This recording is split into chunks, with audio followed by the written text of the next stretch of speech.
Hey everyone, welcome to episode number 137 of the Live Free and Diet Hard podcast. I'm your host, Andrew Coates, and my guest today is long overdue. I've been talking with Kyle Dobbs to get him on for a while. He's a co-founder of Compound Performance, along with Matt Domney, his partner. And my buddies Dean Guido and Jeb Johnston are part of you guys as well. And then they're two of the best people in the industry, good friends of mine.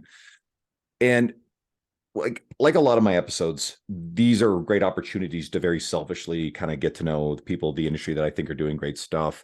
I like your media because I find it's always extremely thoughtful and nuanced versus some of the polarizing or lowbrow shitty hot takes that we see in the industry that I think people do, for attention and engagement. So it's great to have you on. Welcome. Yeah, I appreciate it. Thank you for having me on. I'm excited. Good. You sound excited. I mean, that's actually my excited voice. Unfortunately, it's my wife makes fun of me all the time about it. She's like, never knows where I am is from an emotional perspective, but I'm excited. I tease. My podcast co-host on my other podcast, Forever Strength, Bailey, like you can't get a rise out of her in any way, shape, or form.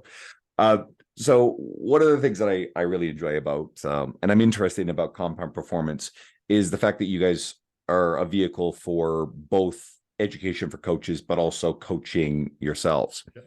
And it feels like, there sometimes it feels like some coaches anyway are in a rush to get completely off the gym floor, literally or metaphorically, and not work with people.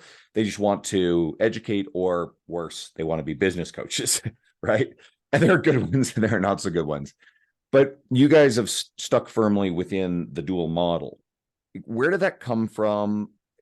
Yeah, why did you guys stay firmly rooted in that? And I don't want to dig deeper as to how they're all going, because I'm going to lead into more about kind of the current state of the industry, but why that dual avenue? Yeah, so long story short, I worked in New York in person for 12 years and went from being a trainer, like a tier 2 trainer straight out of school, to being a master trainer, to being a facility manager, to being a district manager, to being a regional manager, to being a national director of fitness and education for another company. And then we had kids, throughout that process. My kids were growing up. We were living in a 2-bedroom condo in Brooklyn, and just kind of decided it was time to move back to the Midwest, where my wife and I are both from. So when I made that move is when I essentially went remote, right? Like that was kind of, I started Compound Performance after about 6 months here in St. Louis. And really because there wasn't a whole lot going on within person here in St. Louis.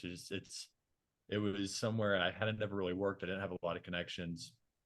I looked a little bit at opening a brick and mortar, but I didn't want to take on the debt and some of the other things that go along with that, and the lifestyle that goes along with that, to be honest with you. And so I started Compound Performance by myself. And at first it was, just remote coaching. And I moved into kind of a mentorship role as well, because I do have 7 years of my career almost exclusively in management, development, and education. So I worked with a lot of coaches from that perspective. And as I kind of exceeded my own capacity from a business perspective, I hired Matt on. He was actually a client of mine from a mentorship perspective, and we had a lot of good conversations. I first hired him to be my coach, to kind of test him out. And then I brought him on to offload some of my remote clients so I could do work on other parts of the business. And he's kind of grown through that process as well. And one of the things that, I tell everybody that we work with, because we do work with a lot of coaches that are trying to get off the gym floor, so to speak. They're trying to go from being in person or to remote. Is between the two of us, we've worked 30,000 plus training sessions.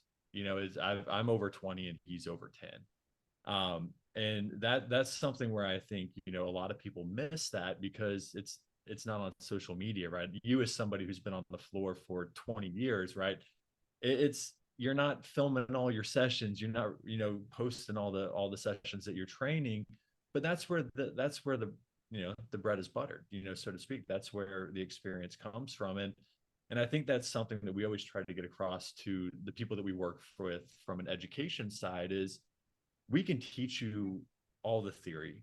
We've both taken all the education systems. You name an acronym, we've taken it. We've also applied it through thousands of sessions on gym floors and various, anywhere from box gyms in New York to working with professional NBA basketball teams and consulting, so we've applied all this stuff on all demographics, and we can teach it, but at the same time, like it's theory until it's on the floor, and I think that's where we try to really work with coaches on like their individual application based on the context and the environment that they work in, right? Like, who do you work with from a demographic perspective? What kind of environment do you work in? Is this stuff actually, does it have utility with the people that you're working on and things that they want to do? Because, going into like the polarizing realm you mentioned, like there's a lot of things out there that can be right in the right circumstance, right? And I think a lot of what people argue about, or a lot of what people post about, is really just their own contextual bias based on where they are, what they're doing, and what they've had success with personally. And I'm all for people saying like, hey, I like this thing. I've had a lot of utility and success with it. But kind of what you're saying, when they go to the other side where they're like, everything else is trash, that's when we kind of have some problems, because that's just not true, in most cases. Like, yeah, there's some stuff out there that's probably not as applicable or whatever, or realistic is other things. But at the end of the day, it all depends on who you work with and where they are. So we have now been in business for about 5 years, completely remote. I work completely remote. A lot of that was honestly due to me wanting to spend a lot more time with my family. I was working 70-hour weeks by the time I left New York, and commuting, and then traveling domestically almost every month. And I just wasn't being the father, husband, friend that I wanted to be. So now I've got a much more condensed schedule where I can go to practices, I can go to games, I can, drop kids off when I need to, I can help my wife with that. And Matt still trains people in his garage. He still trains 10, 15 sessions a week. He's got a nice little garage gym, and then he works remotely on our stuff outside of that. So we've been doing that. We've worked with, last year alone, about 1,000 total coaches and athletes. This year, we're probably going to exceed that by a couple hundred. And probably over the 5 years, probably 3 to 3,500,000 or 100 total athletes and coaches between our individual mentorship, our group models, and our training clients. And you've done it all with humility, focus on the people in front of you, and not participating in the bombast that sometimes goes on within the fitness industry. Hardest not to. Yes, it's tough to ignore sometimes, because it's in your face, and that's something where, we were talking, off air just now, but I mean, 99% of our business comes through social media.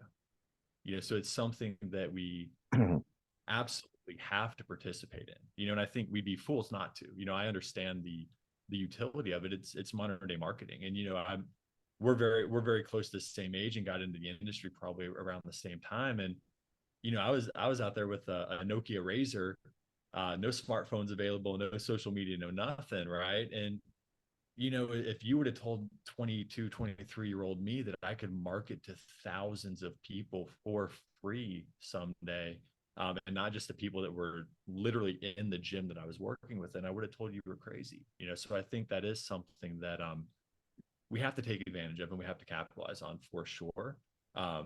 It's just, avoiding the muck kind of as you're doing it. I'm actually really glad you said that. I just had last episode Jennifer Van Barneveld she's the owner of Strong Magazine, and she also said a lot about the value of social media and how social media is a driver of this stuff. And I see a lot of coaches, I get a lot of negativity about social media. Maybe I just notice it because sometimes it's like biting back when someone just disagrees with something I've said. And I noticed this sour grape sentiment about, oh, you don't need social media to have a good business. Now, that's actually true. Like, no, absolutely. We know it's true. And I think that the relationship with the person in front of you, whether it's, remote or whether it's in person, and then the word of mouth is going to be the ultimate driver. But I think that social media can be such a powerful point of leverage. And I find usually most of the sentiment that is negative about social media are people who have a sour grapes attitude because they actually crave the status and the success that they think comes with social media.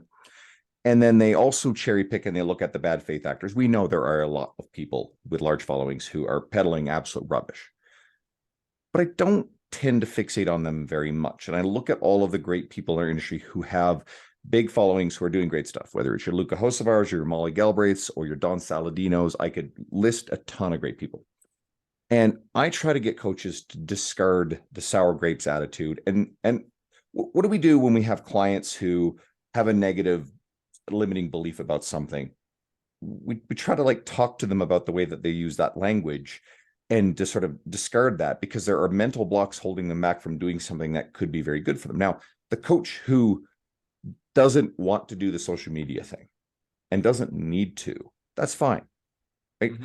But if you're going to spend all your time complaining about what influencers are doing, and if you're not actually in the arena to take up space, right? No, you're going to say.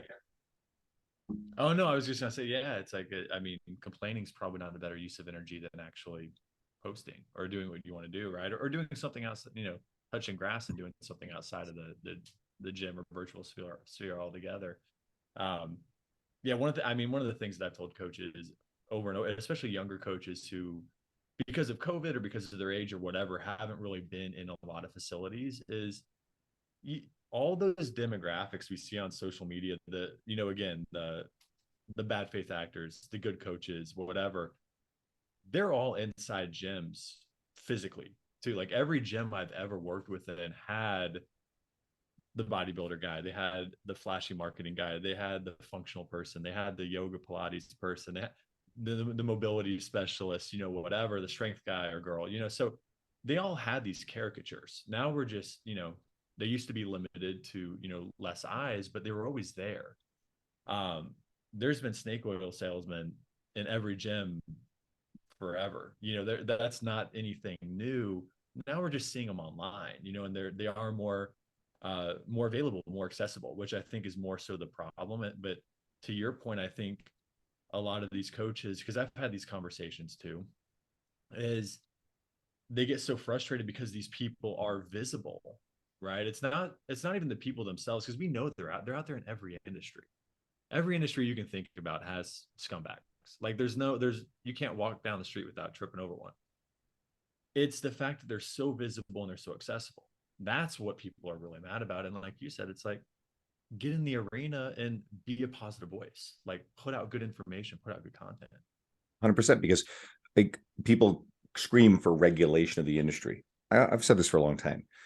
Regulation is not going to get someone off the internet. The person who doesn't have a certification in the first place, who doesn't fucking care, who's going to say the stupid shit they're going to say. And maybe every once in a blue moon, you get a Brittany Dawn Fitness, I think she's a Texan, and she ends up actually like in legal trouble over it. That's a drop in the ocean of like fighting back against this rubbish. And for every one that gets knocked down for something like this, or let's say Goob takes somebody out, for something, right, on his social media. If you guys are not following Goob, he's hysterical. There's going to be 1,000 more.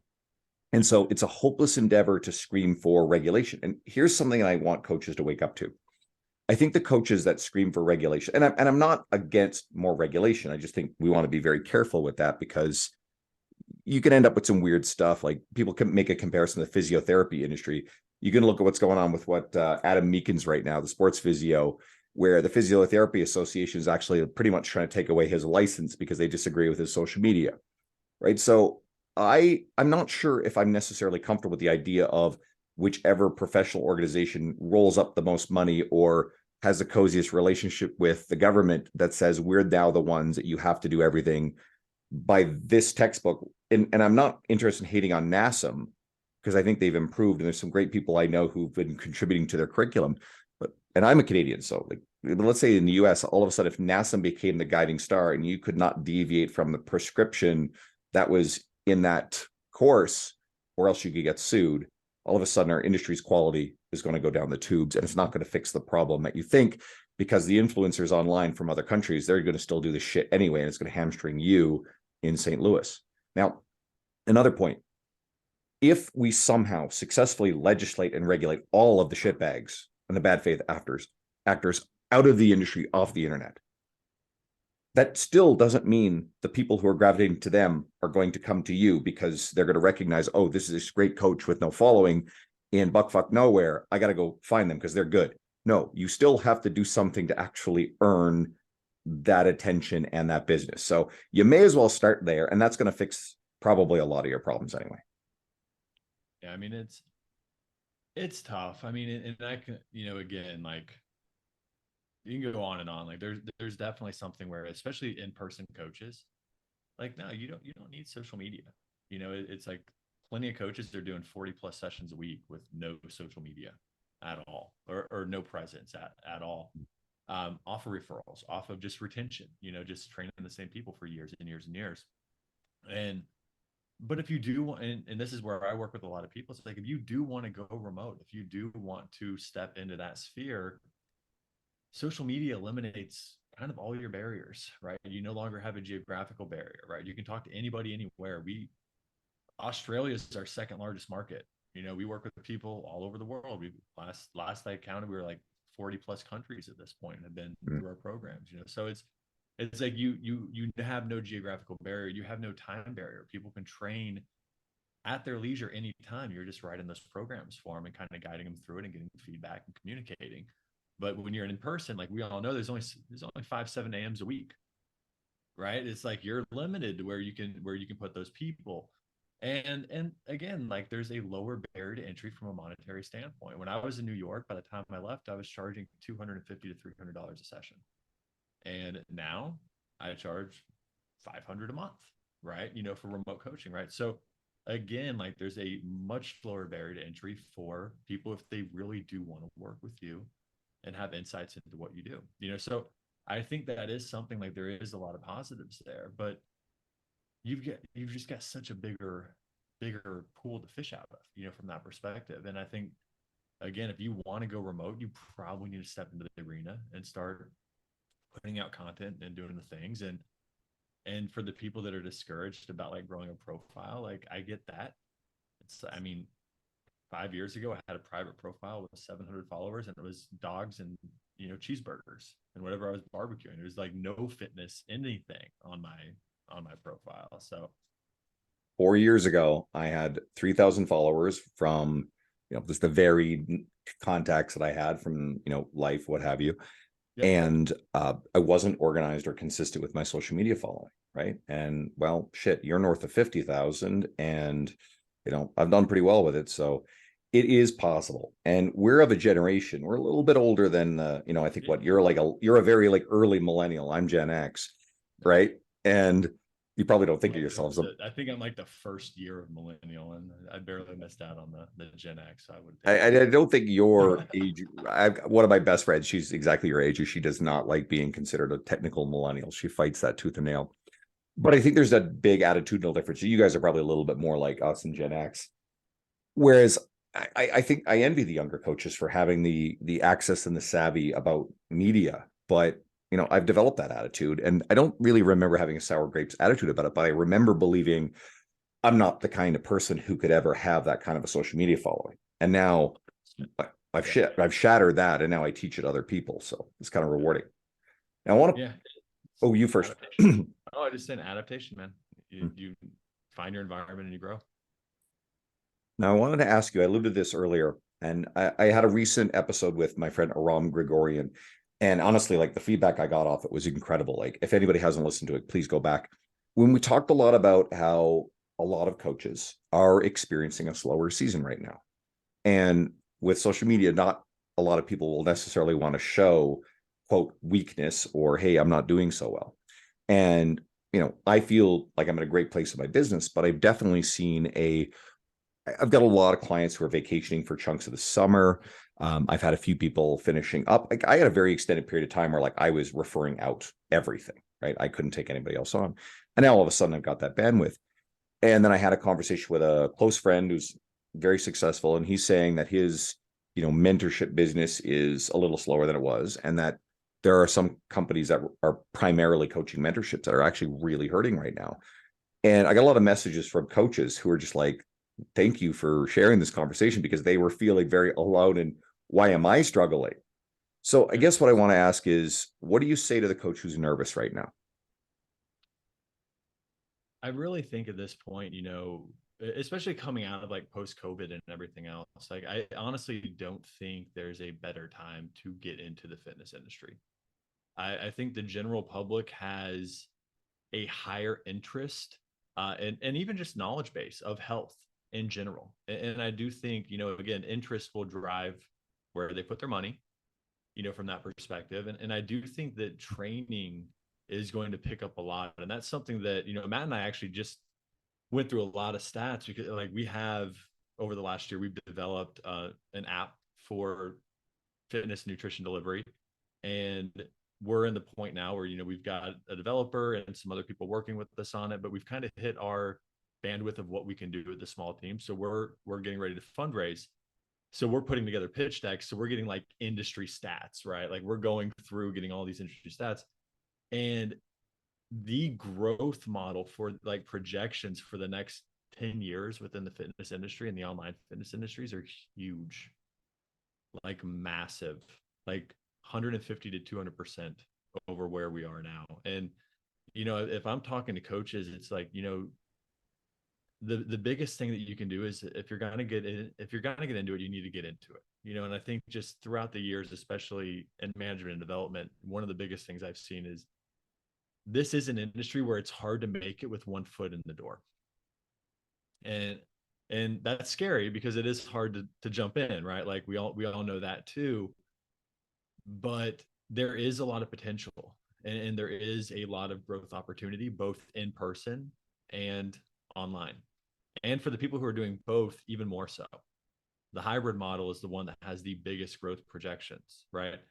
And I think that's where, as coaches, if you can build a fairly stable business with in person, right? Again, 15, 20, 25 sessions a week, and that covers all your expenses. And then you can fill in all the rest remote, and you can take on some remote clients. You can do some other things and kind of stack that on top and have, diversification of your revenue streams and what you're doing.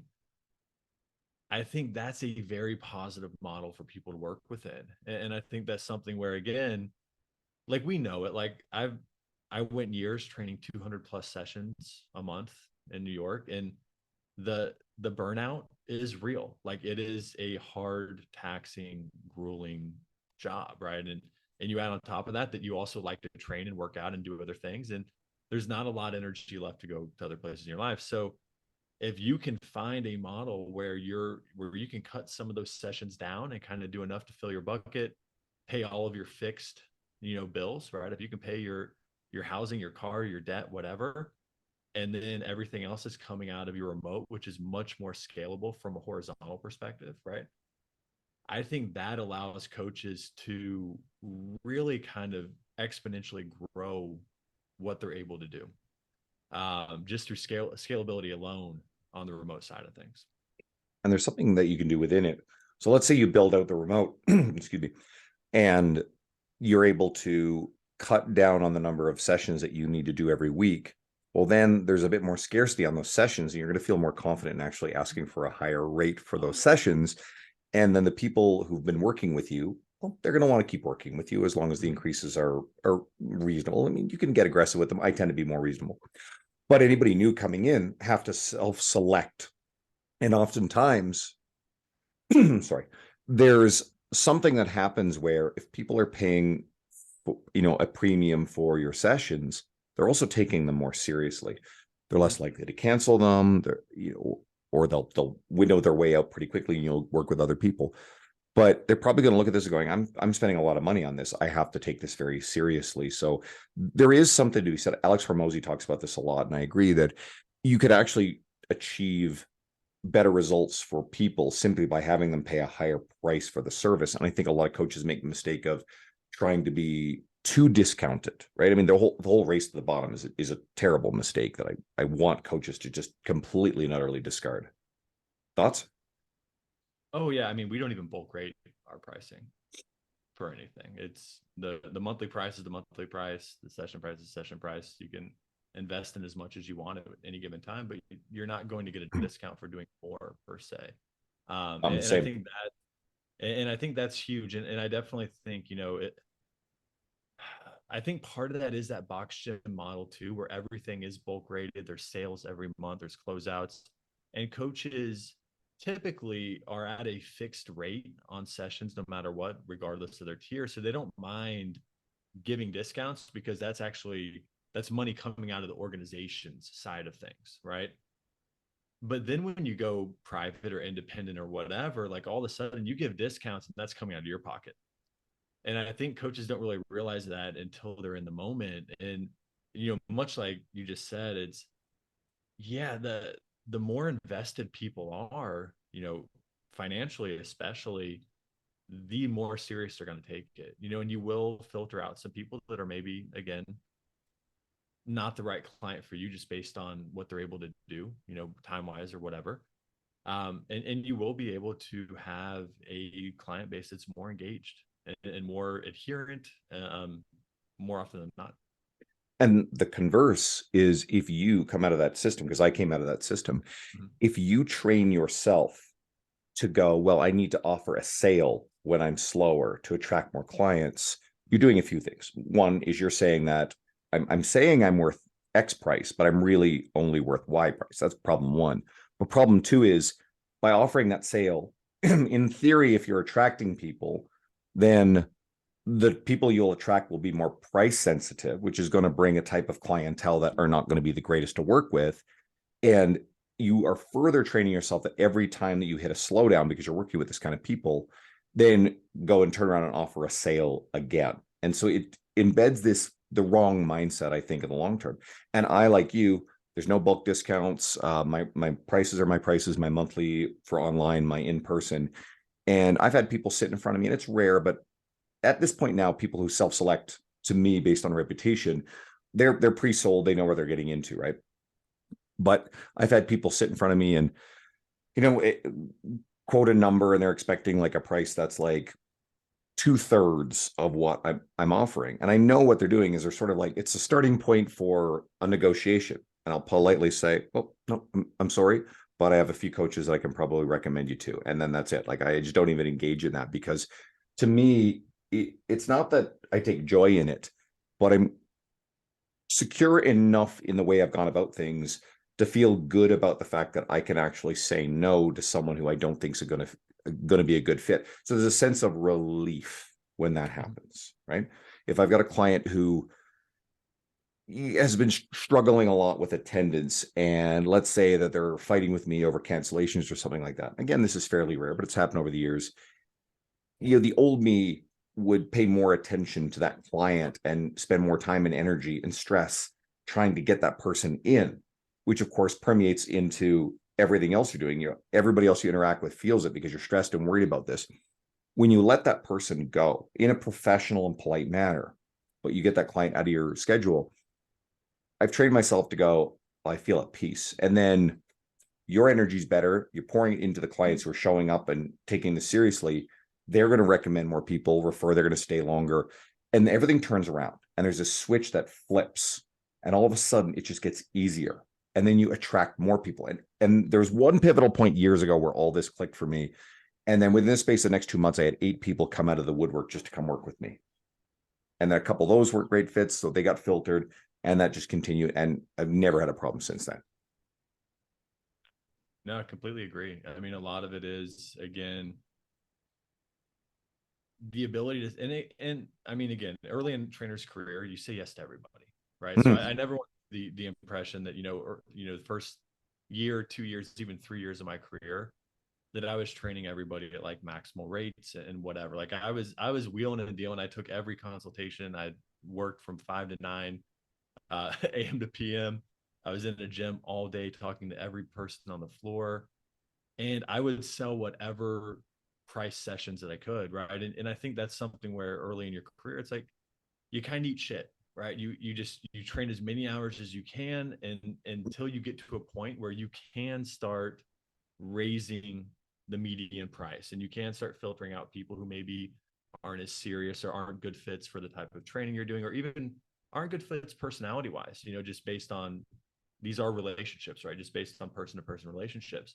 And it takes a little while to do that, and I think when you get to a point kind of where you described, where you got a full schedule and you genuinely like everybody you train, and they pay your rates, and you do need to fill, one person leaves or moves or whatever, and you need to fill a spot, and you can say no to people who come in and they lowball you or whatever. It is like that is a good place to be. That's where people strive to get in this industry, for sure. There's something else in there too that I wanted to elaborate on. Uh, Geez, lost my train of thought there. Uh Holy crap. Sometimes my mind blanks on me. It was something that Hormozy talks a lot. Oh, it was about the early career skill acquisition. You are making the trade-off, and you are paying a price in sacrificing high-end earning potential to learn skills, right? And I think two of the main skills for coaches are A, sales, but B, the actual experience of training people. And what you described was maximizing, because time's a valuable asset. So you're acquiring those skills as quickly as possible and paying some of your top end earning potential to acquire those skills, which will then be magnifiers of future earning potential. So if there's a coach listening who's early in your career, now this isn't, I'm not sympathetic to the fact that people have to pay their bills.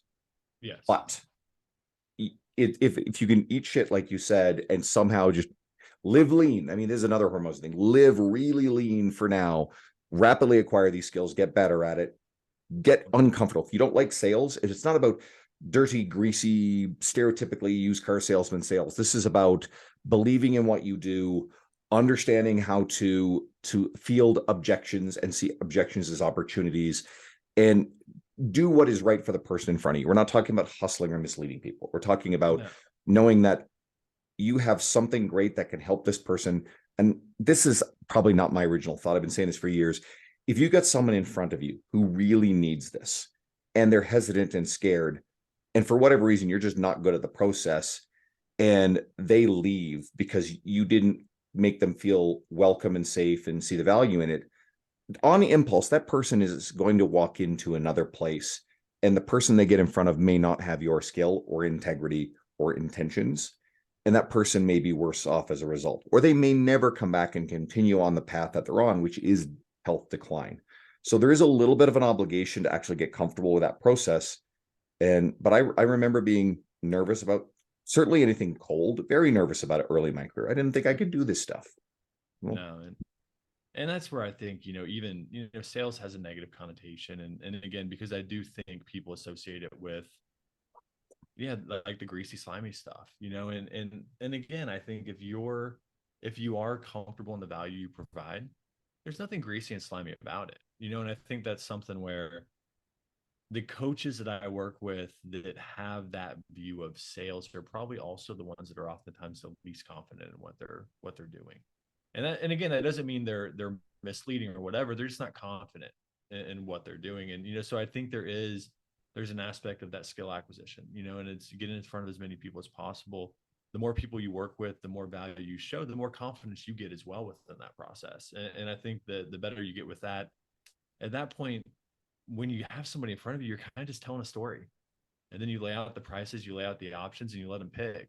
And I think that's something where, like, throughout my career, like, I don't ever remember feeling like I forced a sale on anybody. I mean, I probably undercut myself more, especially early in my career than anything else. But after that, a lot of it was, I'd go through a consultation and we'd talk and we'd chat and we'd talk about a plan moving forward. And then I would just lay out options like, hey, like, the way I typically work with people is, once, twice, 3 times a week for this amount of time. Then we kind of reassess and re-up or whatever. And at that point, they can make the decision that's best for them financially, time-wise, whatever, even if it is walking away. You're not going to get everybody for sure, but it's never, again, like, I think that people like to default to the extreme of viewing sales like the hard sell. And I don't think that's usually actually what it is for most of us. So something else that I fished out of your media that it aligns really well with everything we talked about. You had a recent post that talks about how much people work versus how much they accomplish. And it specifically had the quote, "Show me your results, not your hours." And this is something that I like because it goes back to the big box gym model where we're paid in terms of the hourly session rate. And I actually am fine with that model. I've thrived within it. I don't think there's necessarily anything wrong with that. However, I think as an extension of that, especially as we get into the remote side, a lot of coaches explicitly link the amount of time that they put into the, like with contact points, getting on calls with the clients when, and linking that to their value, right? And then get nervous about, well, I'm not delivering on a lot of the stuff because there's not as many touch points. And then the coach is creating a lot more work for themselves, but they're also creating more work for the client. And I want to get coaches at least to be alert to this, that it's the result that matters. So do you want to like talk about that a little bit more? Yeah, there's a few things there probably is, the first point, especially with remote coaches, and one of the biggest obstacles that we see with the people we work with is, one, they don't have good systems set in place. They don't have good automation set in place. And as soon if we can clean that up early on, that'll take hours out of their weekly schedule. And I think that's something that we do quite a bit, as far as everything from working with them on billing to automated responses onto proactive, surveying and feedback, resources for their clients, and then getting into the actual programming itself and finding ways to more efficiently program for your clients. Like, one of the things that we do is personally is we program weekly rather than monthly. And that takes a lot of time off of our plates over the course, and it allows us to be better coaches because we can make week to week changes rather than month to month changes, right? The second one there is, we also go through business planning with everybody. And we talk about $1 per hour, but we associate it with somebody's expenses, right? Because, a lot of coaches come to us and they're like, oh, I want to make $100,000. Everybody wants to make six figures in this industry. And I'm like, cool, like that's fine.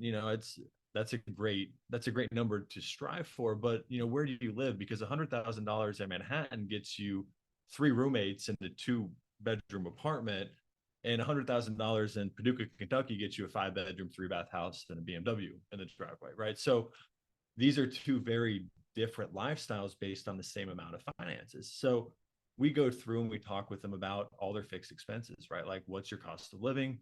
Do you have other, equity? Are you paying for a car? Do you have school debt? Do you have credit card debt?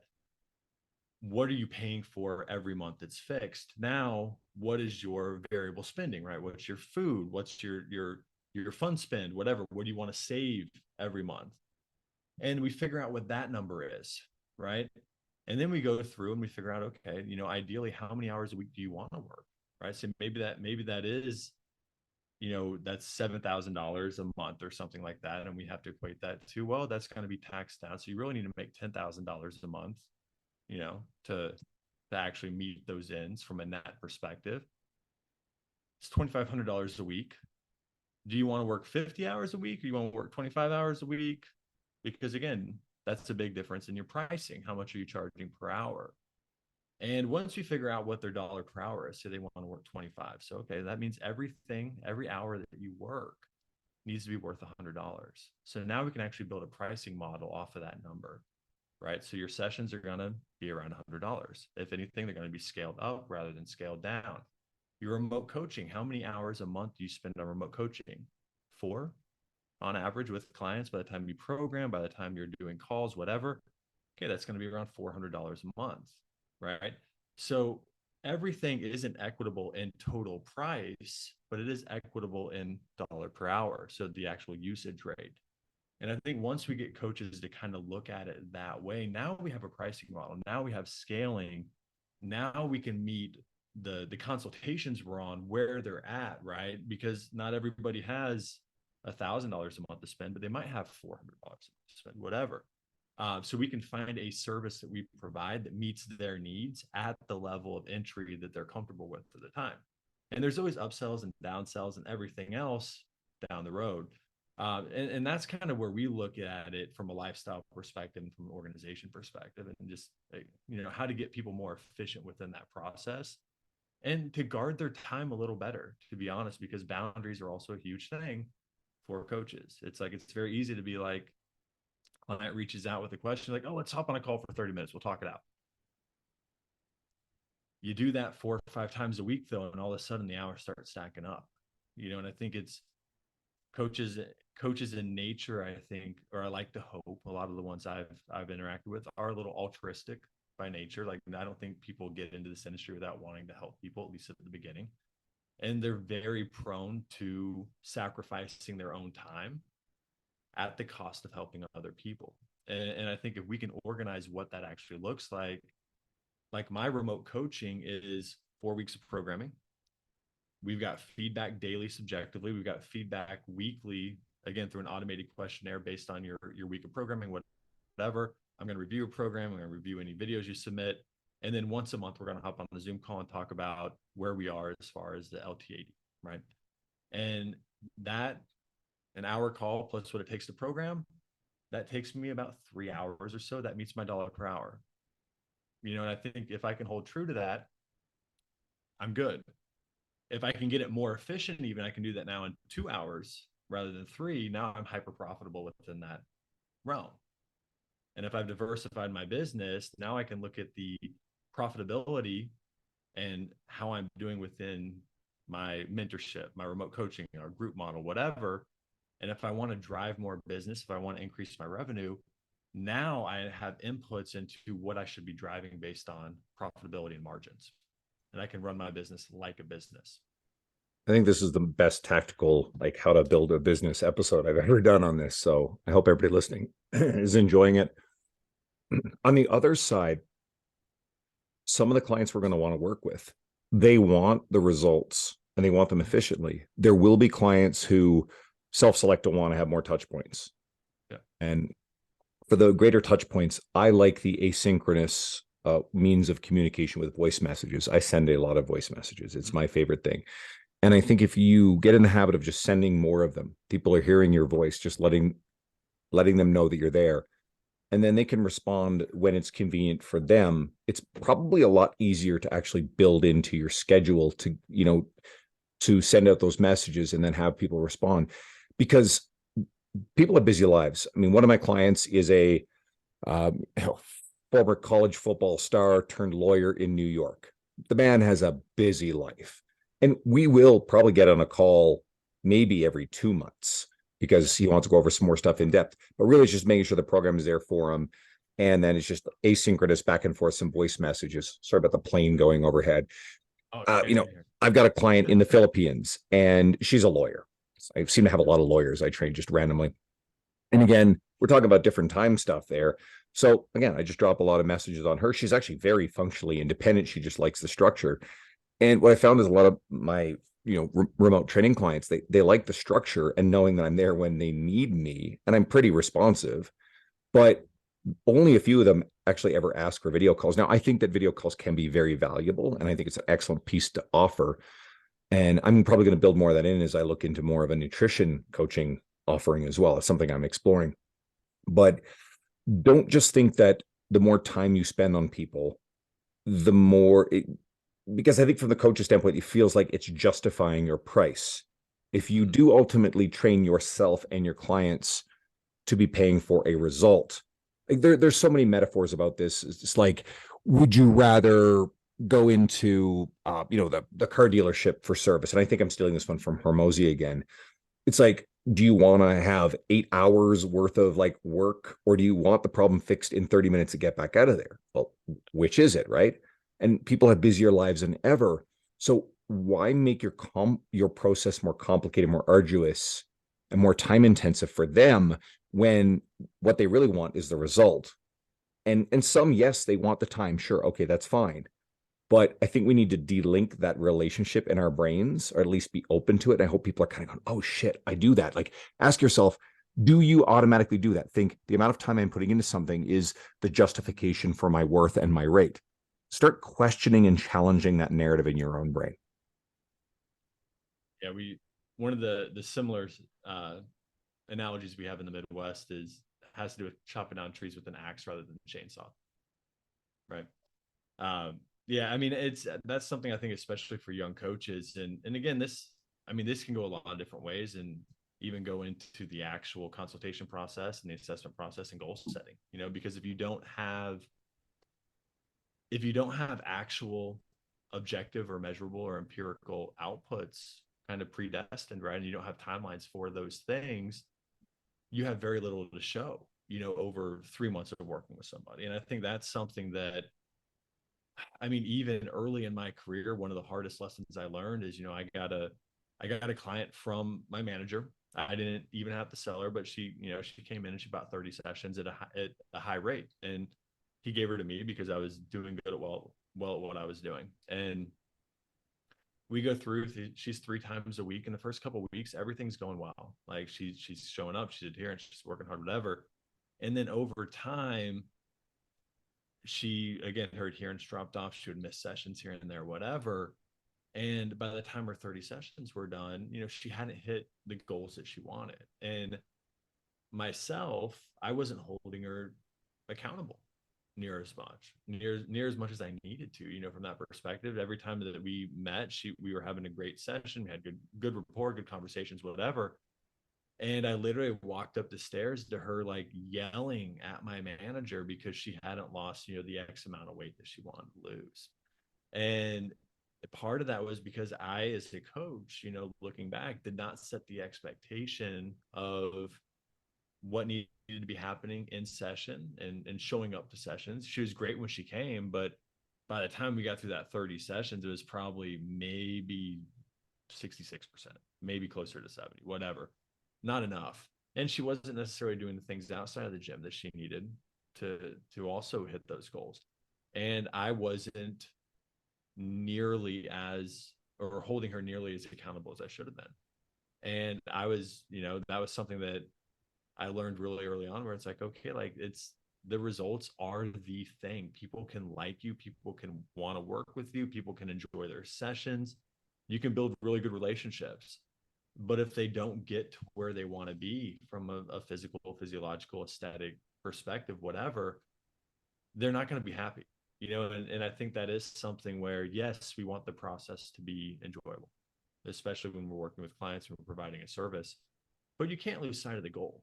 Like you can't lose sight of the goal. It can't just be like you're sitting down and talking with a friend for an hour and they're doing a little bit of lifting. And remote is the same thing. It's like, we want to have a good process. We want to be able to communicate, whatever. But we also want to achieve all these metrics that you came to me for originally, before we had a rapport, before we had a relationship. And I actually find over the years, like I'm grateful you shared that, because given where you are in the industry, to hear that, like, experience that, there's probably something that like eats at you a little bit. Like we all have. I was horrified. Like I felt terrible. Every one of us, even the ones with big media followings who are doing all this stuff like public speaking, writing, we all have those things we look back at and we go, and it just eats at us. And, you feel guilty, ashamed, what have you, just like, oh man, if only I had done that differently, or if I hadn't made that mistake, or we all have those. So every one of you guys who kind of feeling that shit right now and thinking you're the only one and everybody else is superhuman at this stuff, we all have shit that we look back at and go, man, I wish I could have gotten that person, more. I wish I had done something differently. That's very real. 100%. And I think with online coaching, with remote, I think the people who self-select to it, who would value it, are probably going to be, on average, I find that they get better results on average, because they're the ones who self-select to the structure and the accountability. And the in-person client, I mean, shit, I've seen crazy transformations, but a lot of them actually do gravitate towards becoming lifestyle clients. And I think you guys are probably in the space where it is a bit more performance. So you probably have people who self-select to physical transformation, athletic performance, strength, etc. If you're a general population trainer, I will say this, it's actually okay to have clients who do it because maybe they're comfortable with not having, quote, abs, but they know this is good for maintaining their health. They know that they have lifestyles. There's certain things that they're not ready to give up. I've had clients who it took years and then a switch went and all of a sudden they kicked it into another gear and they were way more independent, but they weren't ready, right? And maybe I could have pushed them. Maybe, I wonder. But you will have like, go ahead. Oh no, go ahead.